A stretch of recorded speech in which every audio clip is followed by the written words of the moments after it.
Baik, terima kasih Yang Mulia Majelis Hakim. Pada kesempatan ini kami penasihat hukum para terdakwa mengajukan duplik penasihat hukum atas replik jaksa penuntut umum. Sebelumnya, izinkan kami menyampaikan rasa terima kasih yang tak terhingga kepada Ketua Majelis Hakim Yang Mulia yang telah memberikan kesempatan kembali kepada kami untuk menyampaikan tanggapan atau duplik atas replik yang disampaikan oleh saudara jaksa penuntut umum dalam rangka untuk memperoleh kebenaran material dalam mengungkapkan perkara yang kini berada di ujung persidangan sebagaimana yang didakwakan dan dituntut terhadap diri para terdakwa. Bahwa dalam persidangan perkara AKO ini akhirnya terjadi juga terdapat perbedaan-perbedaan pendapat dan pandangan terutama antara kami penasihat hukum para terdakwa dengan penuntut umum dalam perkara ini terhadap perkara yang sedang kita hadapi sekarang. Karena memang kenyataannya sudut pandang antara jaksa penuntut umum dengan penasihat hukum para terdakwa memang sejak awal telah berbeda dan bertentangan dengan memandang perkara AKO, di mana jaksa penuntut umum hanya memandang secara yuridis formal legalistik saja guna berusaha menjerat dan atau mengkait-kaitkan para terdakwa dalam perkara ini. Sedangkan kami penasihat hukum para terdakwa memandang perkara AKO secara lebih komprehensif guna mencari kebenaran sejati serta untuk mempertimbangkan dan mengkombinasikan tiga unsur atau hal yang secara simultan, yaitu asas kemanfaatan hukum, atas keadilan, dan asas kepastian hukum bagi diri para terdakwa. Dan hal ini juga senada pula dengan dan bersesuaian dengan pernyataan Ketua Mahkamah Agung Republik Indonesia dalam pidato HUT Mahkamah Agung ke-75 yang menegaskan bahwa para hakim yang bertugas di seluruh Indonesia bahwa Anda adalah benteng terakhir penentu keadilan bagi pencari keadilan, maka dalam menangani dan memutus perkara harus berpikir secara integral dan logis dengan melandaskan pada tiga nilai utama, yaitu aspek legal justice, moral justice, dan social justice, dengan maksud sebagai upaya semaksimal mungkin untuk memberikan dan mewujudkan sebuah keadilan, kepastian hukum yang mengandung kemanfaatan demi kepentingan pencari keadilan. Bahwa keadilan adalah salah satu kebutuhan yang terbesar bagi kehidupan manusia di samping adanya kepastian di dalam proses penegakan hukum, sehingga tanpa adanya rasa keadilan maka nilai-nilai kemanusiaan akan menjadi hilang. Bahwa meskipun demikian, keputusan akhirnya ada pada Ketua Majelis Hakim yang menyidangkan perkara ini. Majelis Hakim yang terhormat, jaksa penuntut umum yang kami hormati, sidang yang kami muliakan. Bahwa atas tanggapan penuntut umum atau replik atas pembelaan tim penasihat hukum para terdakwa, maka dengan ini tim penasihat hukum para terdakwa kembali akan menanggapi tanggapan tersebut dengan duplik penasihat hukum para terdakwa yang akan kami uraikan sebagai berikut. Bahwa tanggapan jaksa penuntut umum atau pembelaan tim terhadap pembelaan tim penasihat hukum para terdakwa tentang unsur memaksa masuk ke dalam rumah, ruangan atau pengaraan tertutup yang dipakai oleh orang lain dengan melawan hukum atau berada di situ dengan melawan hukum adalah hal yang keliru dan tidak benar, dan justru jaksa penuntut umumlah yang berasumsi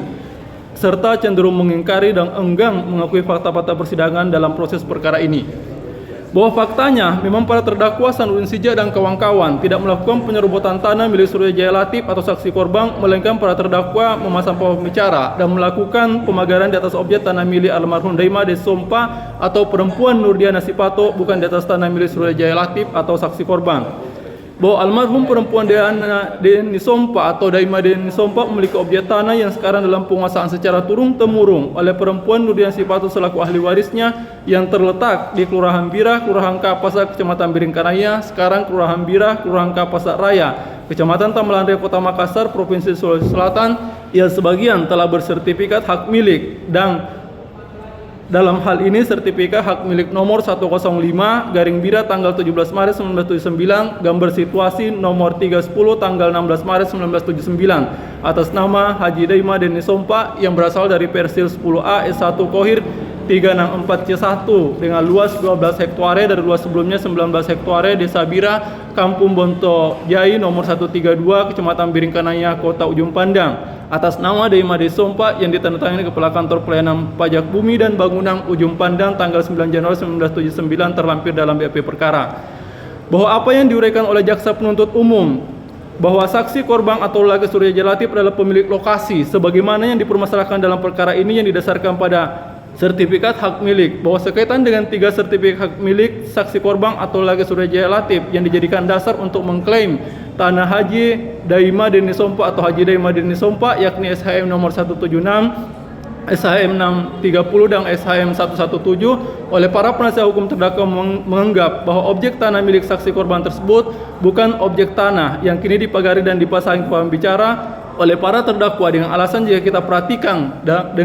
dengan ketiga SHM tersebut pada lembar ke-1 poin I tentang penunjuk, di situ ditemukan bahwa ketiga SHM itu yakni SHM nomor 176, SHM nomor 630 dan SHM nomor 117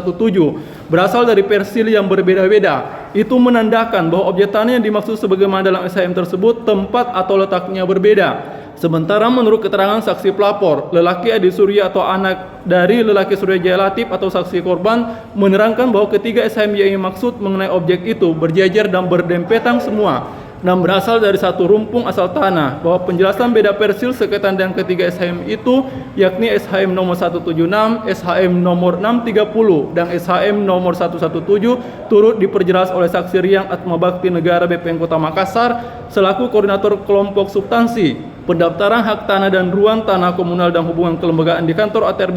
BPN Kota Makassar dalam keterangannya di depan sidang di bawah sumpah yang menerangkan sebagai berikut.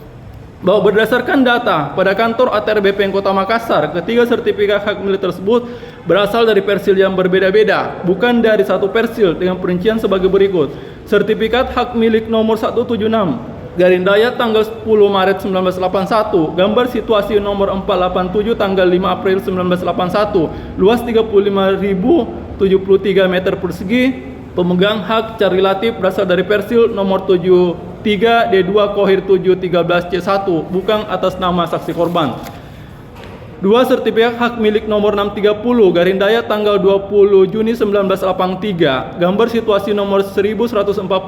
tanggal 28 April 1983, luas 6.703 meter persegi, pemegang hak Muhammad berasal dari persil 2 D1 Kohir 785 bukan atas nama saksi korban atau Surya Jaya Latif. Tiga sertifikat hak milik nomor 117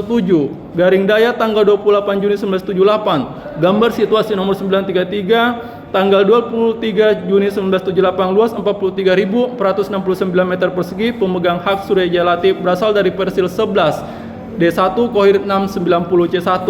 Dengan demikian sangatlah keliru jika lelaki Surya Jaya Latif atau saksi korban menunjuk objek lokasi yang dipagar dan dipasangi pembicara sebagai objek tanah miliknya karena objek yang dipagar dan dipasangi pembicara adalah tanah milik almarhum Daima Deni Sompa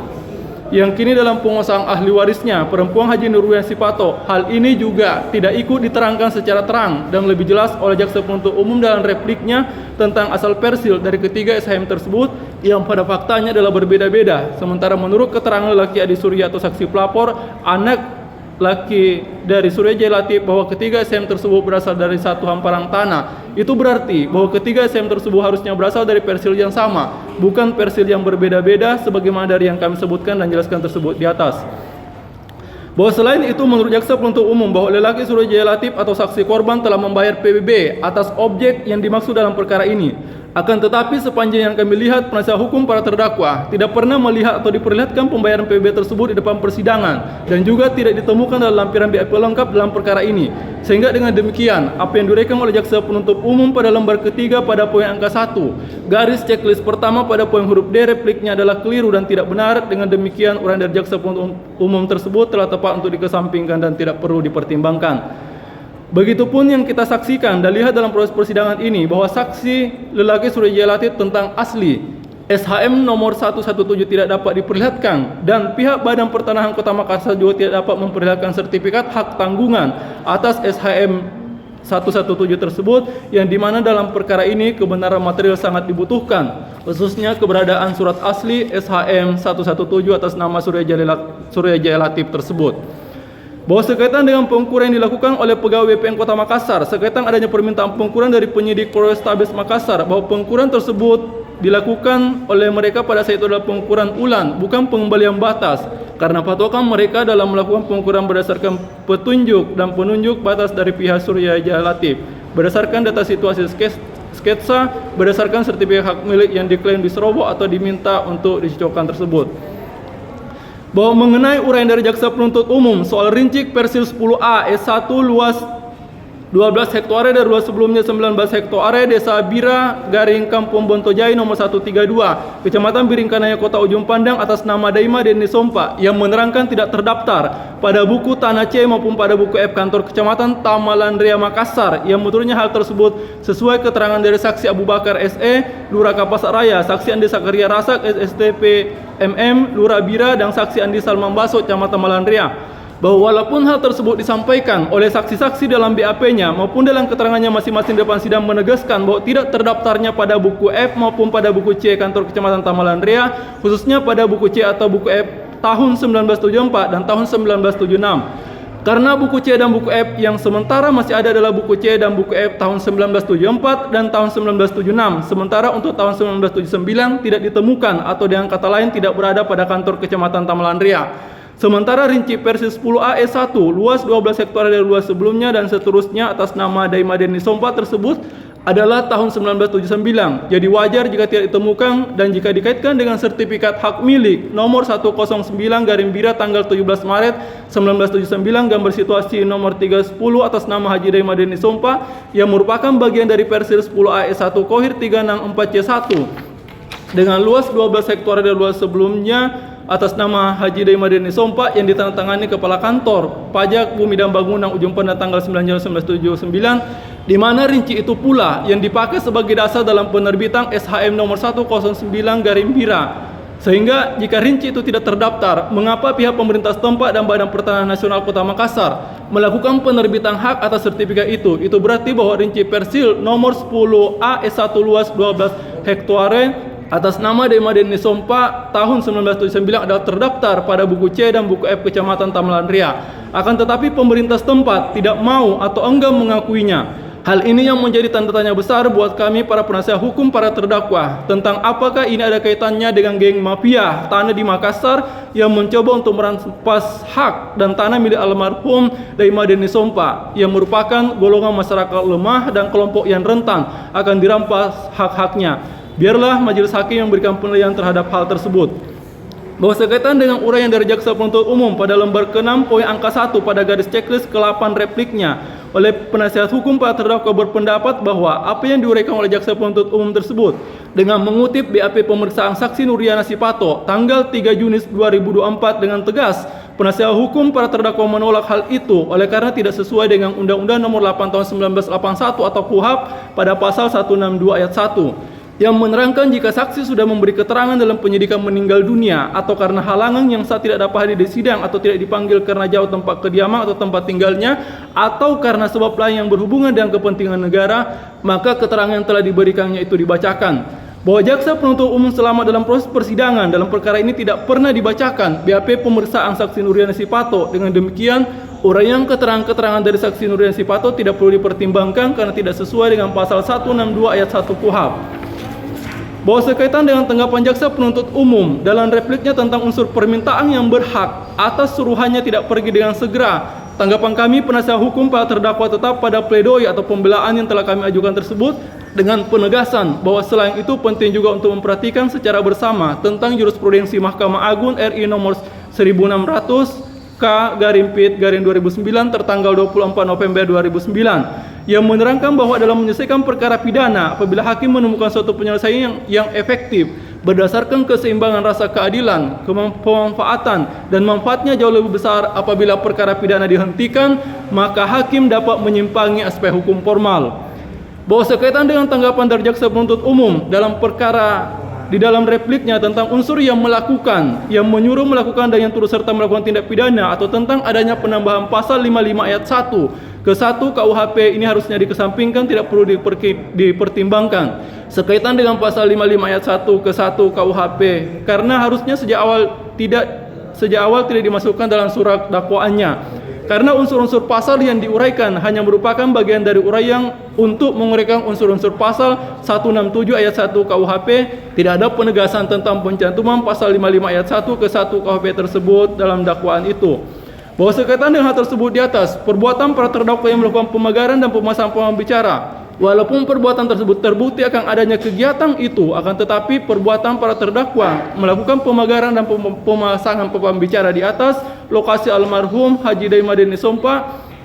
telah mendapatkan persetujuan dan izin dari ahli warisnya yakni perempuan Nurdiana Sipato bukan di atas tanah milik laki Suraya Latif atau saksi korban, sehingga para terdakwa tersebut dapat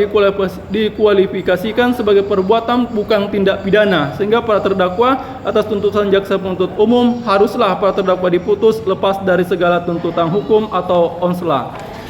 Berdasarkan uraian DP tersebut di atas, kami tim penasihat hukum para terdakwa meminta kepada Yang Mulia Majelis Hakim untuk memutuskan: 1. Membebaskan para terdakwa dari segala tuntutan hukum atau sekurang-kurangnya menyatakan para terdakwa lepas dari segala tuntutan hukum. 2. Memulihkan nama baik para terdakwa. 3. Membebankan biaya perkara kepada negara. Atau apabila Majelis Hakim berpendapat lain, mohon putusan yang seadil-adilnya. Akhirnya kami serahkan nasib dan masa depan para terdakwa kepada Yang Mulia Majelis Hakim, karena hakimlah yang dapat menentukan dengan bunyi ketua kepala sidangnya. Mudah-mudahan ketua kepala sidang tersebut memberikan pertanggungjawaban yang benar demi keadilan berdasarkan ketuhanan yang Maha Esa. Demikian duplik ini kami buat dan kami bacakan dalam proses persidangan pada hari ini. Makassar, 30 April 2025. Hormat kami para penasihat hukum terdakwa Samsibar SH, Hendra Muhyiddin SH, Muhammad Sapri Tunro SHI masing-masing bertanda tangan. Demikian yang mulia. Dari penasihat hukum, selanjutnya giliran majelis untuk menjatuhkan putusan pada tanggal 7 ya. Siap.